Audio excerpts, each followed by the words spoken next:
Aujourd'hui, je vais vous raconter l'histoire de l'habitation Loyola, un lieu où la foi, la richesse et la souffrance sont entremêlées dans un passé colonial complexe.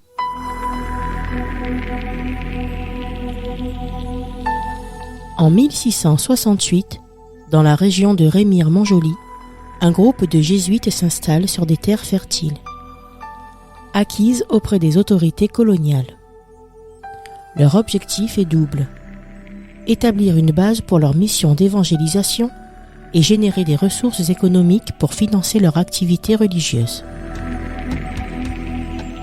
Ils bâtissent ce domaine Habitation Loyola, un hommage à leur fondateur, Ignace de Loyola.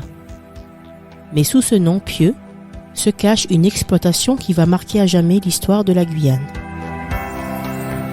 Les jésuites transforment ces terres en une immense plantation. S'étendant sur plus de 1000 hectares, le domaine produit du sucre, du café, du cacao, de l'indigo et du coton, des denrées très prisées en Europe. Ces produits enrichissent la colonie et permettent aux jésuites d'étendre leur influence. À première vue, tout semble harmonieux, mais la réalité de l'habitation Loyola est bien différente.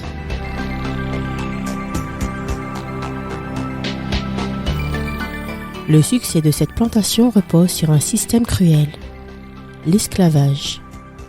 Au XVIIIe siècle, environ 500 esclaves travaillent ici.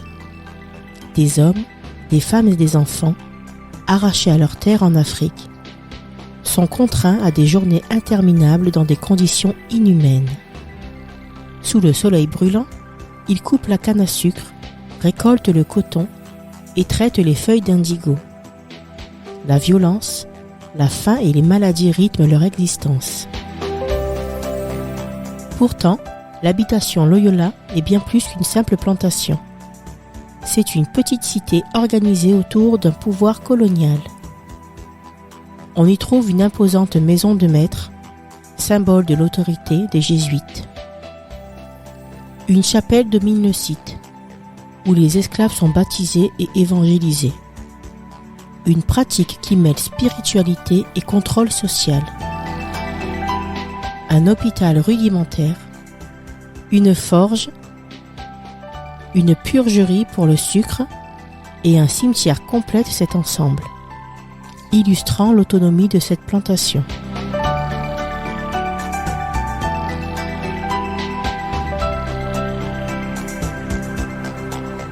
Malgré cette organisation, des actes de résistance ponctuent l'histoire de Loyola.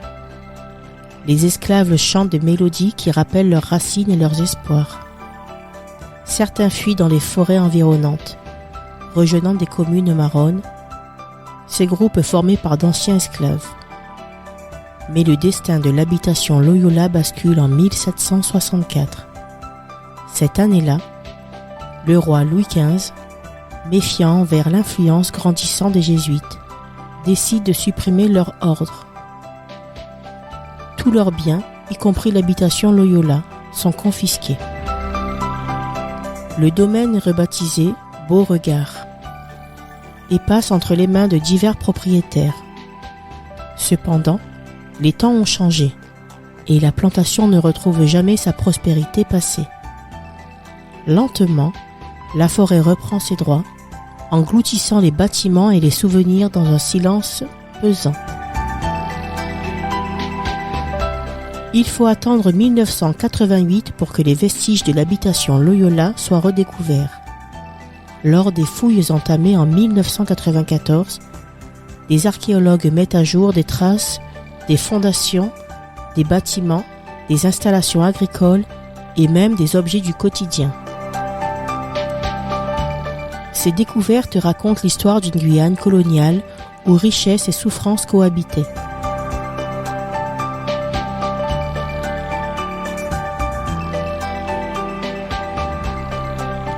Aujourd'hui, l'habitation Loyola est inscrite à l'inventaire des monuments historiques.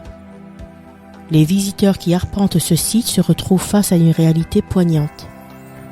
Les murs effondrés et les pierres usées portent encore la mémoire de ceux qui ont vécu et travaillé. C'est un lieu de réflexion où se mêlent les souvenirs d'un passé prospère pour certains, tragique pour d'autres. Dans le murmure du vent qui traverse les ruines, certains disent entendre les échos du travail des esclaves, leurs chants et leur silence chargés d'espoir.